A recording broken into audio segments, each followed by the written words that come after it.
Hey everyone, welcome to today's episode of the Lean Muscle Warriors podcast. I'm here with Marc Locquiao. Marc is a certified online trainer and he's the owner of Redline Conditioning, which is a premier police fitness training center in Vancouver, Canada. Hey Marc, how are you? Hey, I'm good, man. I'm good. How about yourself, Francesco? I'm fantastic.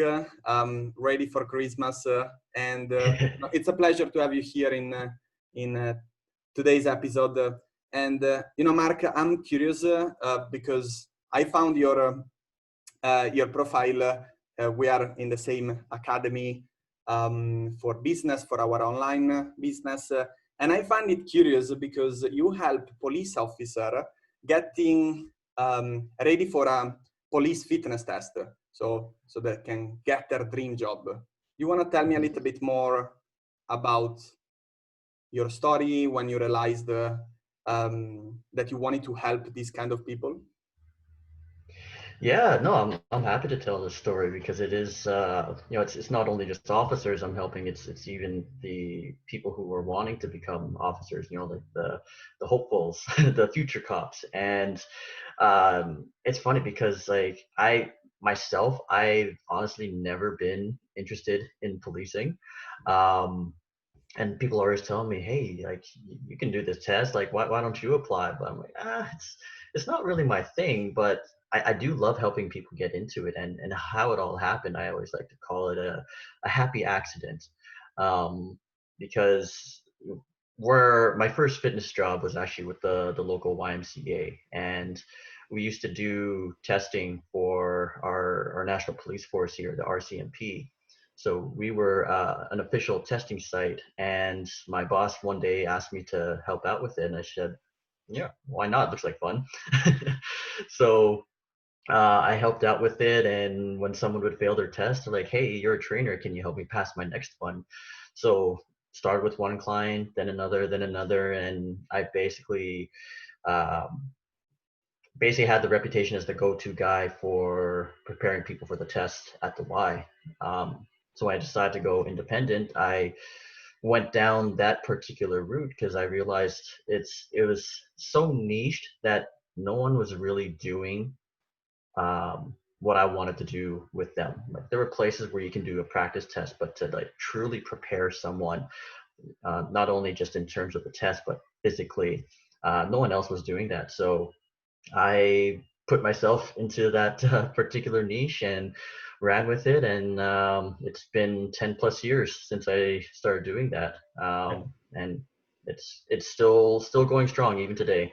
I wanted to ask you how long have you been doing this, but you like to burn my question, but that's okay. Because I wanted to ask you, like after 10 years that you've been doing this, how would you say how difficult it is the test itself from 1 to 10 for a normal person, not necessarily Yes. someone who's into fitness. So like the average person, I would say for a lot of them, it's at least an 8 or 9 out of 10.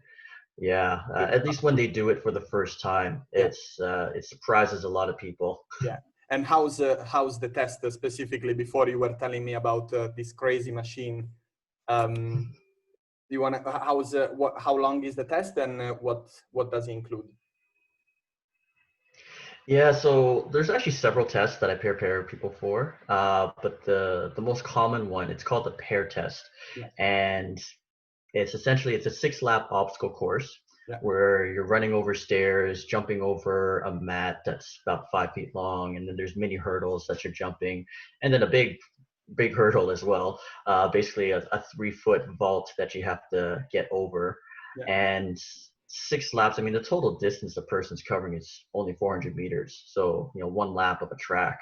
Uh, but they're with the time component that they need, depending on which agency they're applying for, there's a certain time component they got to be under. But the main one, which is for the RCMP, in order for them to graduate from the academy, they need under 4 minutes for that one. So uh, not only is it the obstacle course, but there's also this specialized machine that they also need to tackle immediately after the obstacle course, which when you got the course and the machine put together, all that has to be under 4 minutes. And again, on the surface, it doesn't sound terribly hard, but the moment people get into it, and I see it all the time, those who try to just speed right out of the gate like they're Speedy Gonzalez, they're the ones that end up gassing out, dying by the end of it, and they get to the machine, they just got nothing. And they end up failing their test because they just put everything out in the beginning and had nothing left in the end. So that's where they're, it's for the average person, they're going to be saying it's 8 or 9, more likely 10 out of 10 in terms of difficulty. Yeah. And so in terms of how I prepare them, it's, I will work on their cardio, I will work on their strength, mostly on the cardio side because it is such a cardio intensive test. But I also work on their strategy as well, because it's not just about gunning it from the get-go. It's how do you pace yourself all throughout so that once you get to that machine at the end, that's when you actually try to gun it versus doing it at the very beginning. Yeah, it sounds very much like, well, I don't know if you know, but I've been a professional swimmer most of my early life. And yeah, swimming is a lot of components because you got the strength component, you got the endurance component, you got the VO2 max, you got the coordination because you need to jump and dive into the water as well. It's all about coordination and technique. So there are many aspects of this test. I guess you, anyway, depending on the client you are working with and their fitness level when they start working with you, either it's strength, hypertrophy, cardio. Do you want to tell me a little bit more how it works in your eyes? Like which aspect of fitness a person who is getting ready for this test should focus more on? Yeah, so I tend to emphasize more of the cardio side, because it's just the nature of the test. Like about 3 or 4 laps in, you're basically near maximum heart rate with it. So there is a focus more on the cardio components. But I also like it's still going to be individual. For some people who are more petite, Yeah. which tends to be the females, Yeah. I will emphasize some strength as well, particularly when it comes to that machine, because there's although there's a lot of technique involved with the machine, it's still good to have strength for it. For men, it tends to be more cardio based, just because naturally they have the strength, and typically they're the ones to avoid cardio. So men tends to be more cardio based. Women, it's a bit of a mixture of both cardio and strength. But I also try to keep in mind, like, when is it that they have to do the test?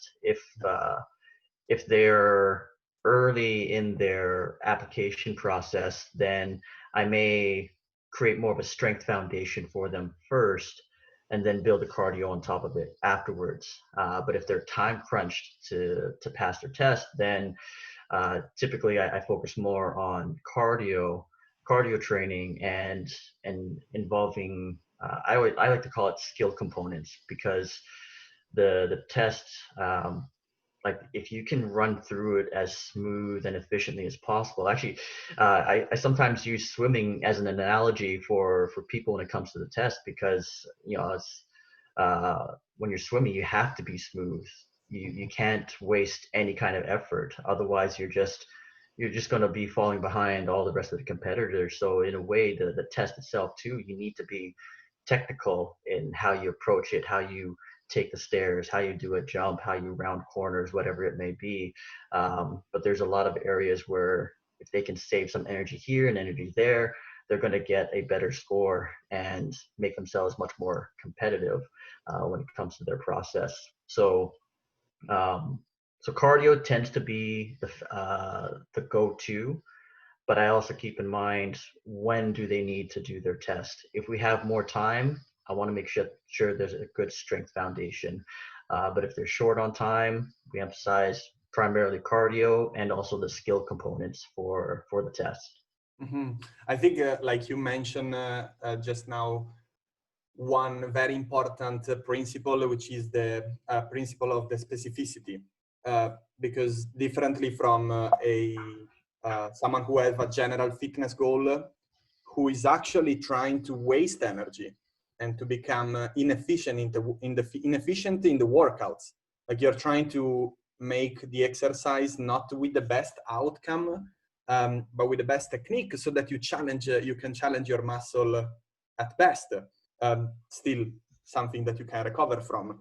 But in this case, it's great that you're doing this, that you are helping a specific type of people with knowing how's the test, and having helped many people doing it, because now you can say, okay, this is the test, and that's where we start from.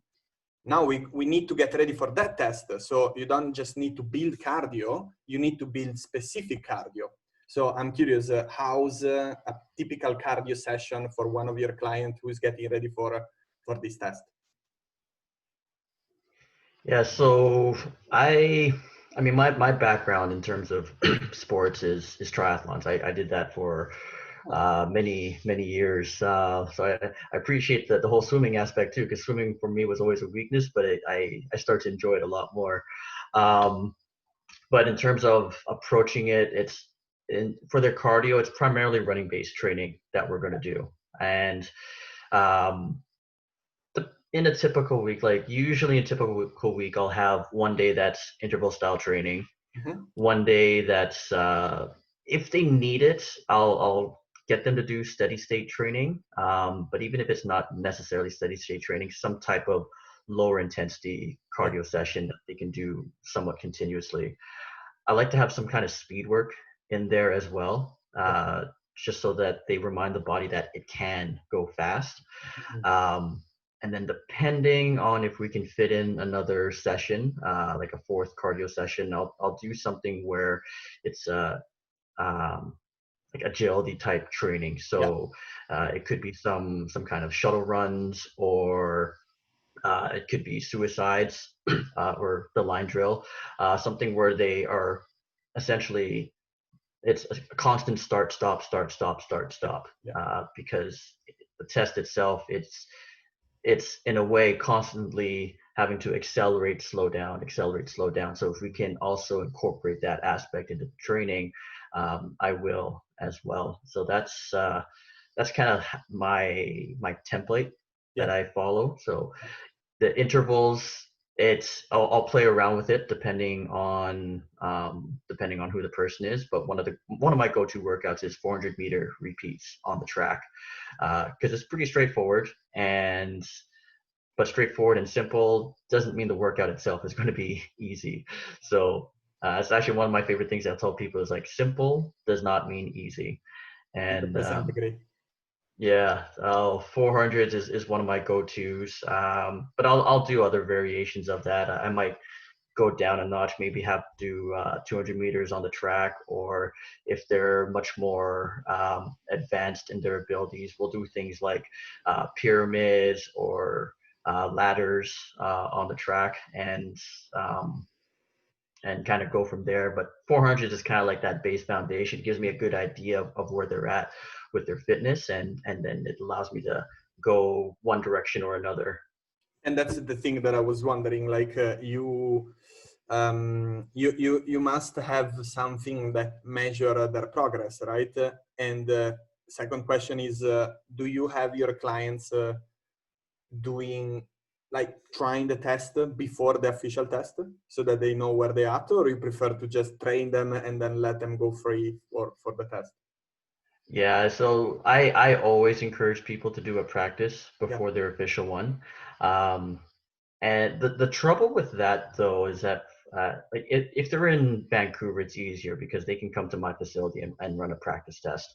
And there's a few other facilities as well that do the same thing. But if it's an online client, it's a lot harder because not all of them will actually have access to a practice facility. So I do actually have a resource for them where they can set up their own obstacle course and try to mimic as much of the test as possible so that they have a better idea of what to expect. But for people who are in my area that train at my gym, or even actually I have some people in my area that I train online, and once in a while they'll come to my gym. I always encourage them to do a practice before the official, because it's uh, one of my other sayings is your first one is going to be your worst one. Yeah. Because you just don't know what to expect. So you really don't want your official test to ever be your first one.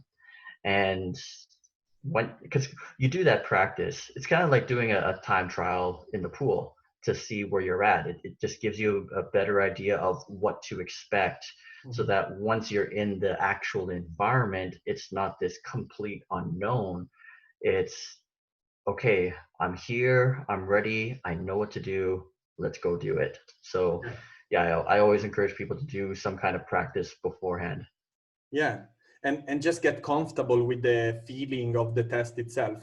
And do you have any resistance from your clients in terms of feeling a bit scared of not passing the test when they try it? So maybe they don't want to try it?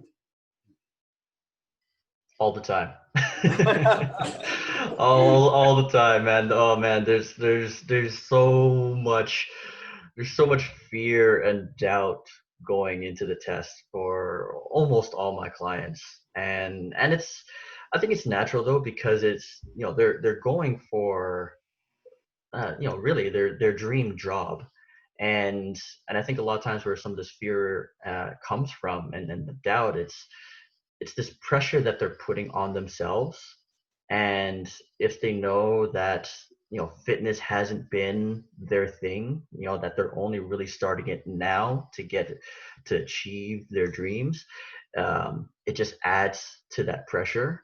So there's a lot of discussions with clients about trying to overcome these doubts and trying to overcome these fears. And part of those conversations is to show them that, like, here's how you're getting better in your fitness.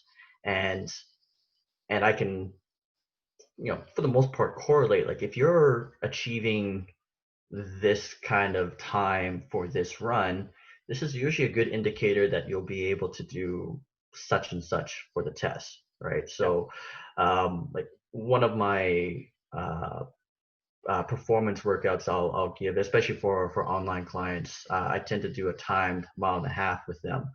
And that's our way of gauging their progress. If we're not able to use the test itself, that's a way we can gauge their progress. And so I know that if someone is doing something like a 12-minute time for the 1.5 miles, it's a good indicator, a very good indicator, that they will pass their test. If they're getting under 10 minutes, I mean, absolutely, I have no doubt that they're going to pass. It just depends on how competitive they want it to be.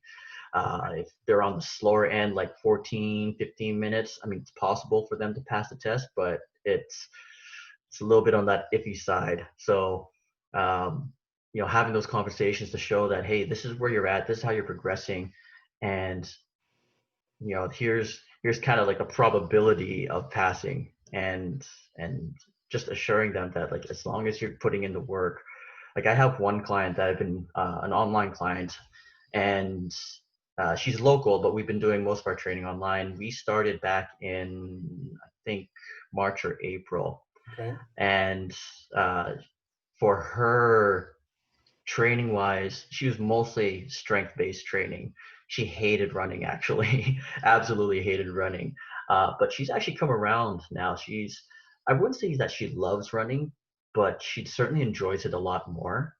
And one of the things that she's been gauging for herself is her 5K run times. In the beginning, she was doing, I think, like 33, 34 minutes for her 5Ks. Now she's doing 25, 26, and the effort level feels about the same. That's pretty good.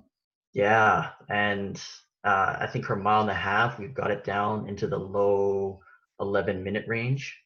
And so like everything that she's doing, and there's the indicator is there that she's close to, or I think she can pass her test. We actually did a practice not too long ago, and she was only about, I think, just under 20 seconds off from passing, which is that for her is actually huge, because when in the beginning she was like 2 minutes over the passing mark. So to now be down to that 20-second mark, like she can see it, that that line that she needs to cross is almost there, and it's giving her more confidence as well. Yeah. So that's been a huge thing for her, is to see how her fitness is progressing and how it's now correlating with her test. It's just adding more and more confidence to her every day. Absolutely. And you know what, Marc, I really, yeah, I'm really inspired because, I usually work with people who are coming to me because they're running away from a pain, and or they just want to elevate their status by feeling more confident and having more energy and looking better. So that basically with a new look, they can either have a better relationship life, or they just feel like they achieve something, so they feel better as well. And not only that, physiologically they have better health marker. In your client's case is a bit different, because they are here, okay, to improve their fitness, but the end goal is they want to pass the test because they want to get the job. And so Yeah. having a job as well means different status, different money, different opportunity of, I don't know, buying stuff, having a career, so getting recognized as well. So I am curious, like once your client finish the test and pass the test and they get better with their fitness at the 360 degrees, because you just said that they work on strength, they work on cardio, and generally even the people who don't love running, they kind of, like this client you just mentioned, she enjoy running much more. But as well, I believe many times when this is the case, that people lose weight, people get stronger, and so you generally feel more capable of doing things. So you generally feel more confident, and that's fantastic. But I'm curious, do you think though your clients, after they work with you and after they pass the test, they continue to take care of themselves because they discover how important it is, or they just go back to doing nothing? That's actually a very good question. So in my experience, it's I always find it funny because everyone says, like, once they've graduated from the academy, a lot of them kind of say, yeah, I'm going to come back and train with you, I'm going to come back. Very rarely has that actually happened. I see. But I think it's because it's the nature of the job. Yeah. And they I don't think they necessarily realize how demanding it is. So when they're on their days off from work, they're just trying to recharge from it. And before they know it, though, they're recharging, but it's more like just doing what needs to be done at home, taking care of family, whatever. They forget about themselves, and all the fitness that they gained, all the strength that they gained, it starts to slowly go away, and then they're starting to put on the pounds too, and it's like, oh shit, what happened? Now I need to try to come back. So it kind of actually becomes a different conversation when they do finally realize that they let themselves go and they want to come back to training. But more often than not, it's they land their dream job. I mean, I'm absolutely happy for them. Yeah. It's great to see. But in terms of their fitness, they're still, especially in like their first year on the job, they're still trying to navigate how to balance everything together.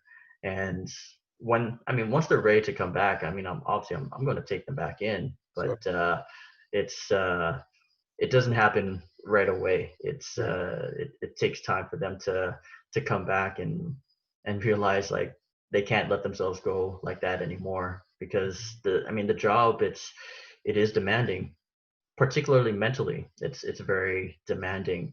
Um, Physically itself, when they're on the job, it's actually there's not a whole lot that needs to be done physically, but it's one of those things where even though the job itself, you're sitting a lot of times or driving a lot of times, the moment that you need your fitness, you better damn hope that you have it. Yeah, And some of them actually kind of see that realization pretty quick. So um, yeah, it's one of those things where I know they want to come back, yeah. but they're still trying to figure out how to make it work for them. I see. I see. It reminds me of when people try to get ready for a wedding or a photo shoot or, well, in bodybuilding is a little bit different because usually bodybuilders or people who compete in bodybuilding, they really are passionate about it. So they don't struggle to eat well and train hard. But when someone get ready, want to look great for a specific event, it can happen that a person bounce back to day one in no time, or maybe differently. They start gaining weight very slowly and losing muscle very slowly, so that they don't even notice, and they think they can, keep doing nothing forever. And that's the lie. That's the problem. It's from day one. I encourage all of my clients to sit comfortable and just have an overview on the long term. Just have an eye on the long term, because we are here to take care of, sure, the way we look, and in your case, that we pass this test 100%. But there are multiple health benefits related to what we do that can accompany our life forever. Do you agree? Oh yeah, yeah, absolutely. It's you got to have that long-term view, right? It's Yeah, a lot of times, yeah, they'll come to us for that short term, yeah, but it's what can we do to help them realize that long game, that there's more than just the 12 weeks or 6 months or 1 year that they work with us. It's um, what can they it sometimes I like to tell my clients that my goal is to actually get rid of you. exactly. Yeah, you yeah, know yeah. it's I want you, like, obviously I want to work with them forever, but it's just not realistic. So I want them to learn as much from the process as possible, Mhm. and be able to take what they learn from the program and apply it to their own lives afterwards. If they can see how a program is put together and to make it work within their life, I mean, that's what I ultimately want for them in the end, is to learn as much as possible, see that that fitness isn't just this uh, one and done type thing, that if you incorporate it well in your lifestyle, it is life, really. Yeah, 100% agree. And Mark, here in the Lean Muscle Warrior podcast, we always do like to finish the episode with the same question, and it's which sub $100 purchase has the most impacted your life? Yeah, so I mean, think about that. The thing that always comes to mind for me are books, um, because I do love to read, and I especially love things about psychology and human behavior, because I've just always found the human mind fascinating. The whole, like, why do we do what we do? What is the reason behind it? And I mean, if I didn't have my kinesiology degree, I would have gone and done psychology instead, I because see.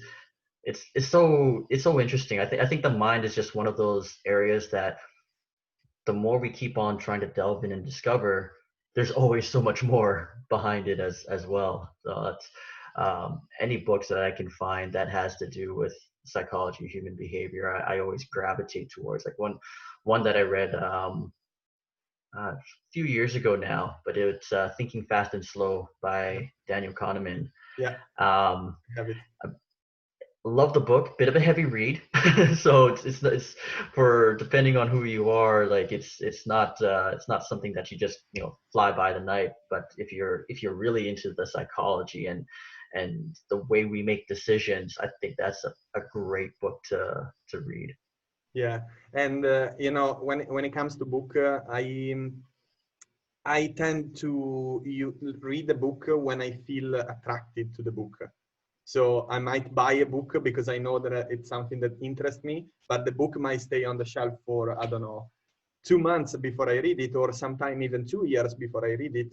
And but I agree with you, like there is no better investment than a book. Like you just buy knowledges that, you know, they will come handy in the future. So very, you Yeah. find me on the same page on this. Hey, Yeah, perfect. Marc, I respect your work, find it very interesting.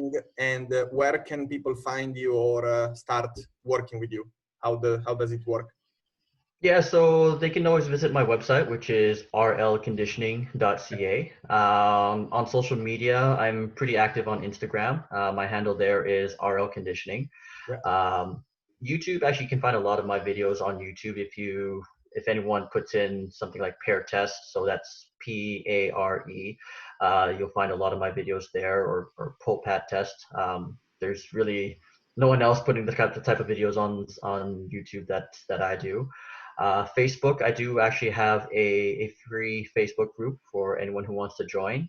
If you search for it, it's Redline Conditioning, the Police Fitness Training Group. Cool, good stuff. And guys, go on. Well, I'm gonna link all the links to your website and Facebook and social media profile.